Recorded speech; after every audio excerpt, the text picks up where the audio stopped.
সবাইকে সরস্বতী পুজোর অনেক অনেক শুভেচ্ছা। সরস্বতী পুজোর দিন কারা কারা হলুদ মেখে স্নান করো একটু কমেন্ট করে বলবে। তো আমি মুখটাকে ভালো করে ধুয়ে চলে এসেছি। তো এখানে শাড়িও নিয়ে নিয়েছি। তো এই হলুদ রঙের শাড়িটা আজকে পরবো। তো আমার শাড়ি পরা হয়ে গেছে। তো এবার একটু মুখটাতে কিছু মেখে নেব। আমি রেডি হয়ে গেছি। তো এখন হচ্ছে আমি বেরিয়ে পড়েছি। তো চলো দেখতে থাকো কোথায় যাই। তো সবার প্রথমে চলে এসেছি এই আমার পুরনো কলেজে, ঝাড়গ্রাম রাজ কলেজ।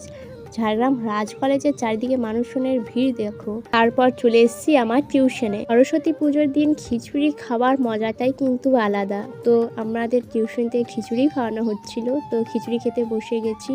তো খাওয়া দাওয়া শেষ হয়ে যাওয়ার পর ঝাড়গ্রামের ডিএলএড কলেজের ওখানেও পুজো হয়। তো চলে এসেছি ওখানে দেখতে, বেশ সুন্দর কিন্তু বড় পরীর মতো করেছে।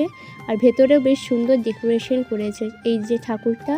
তো আমার পুরো ঘোরা কমপ্লিট হয়ে গেছে, এবার বাড়ি চলে এসেছি। কারা কোথায় ঘুরতে গেছিলে কমেন্ট করে বলবে।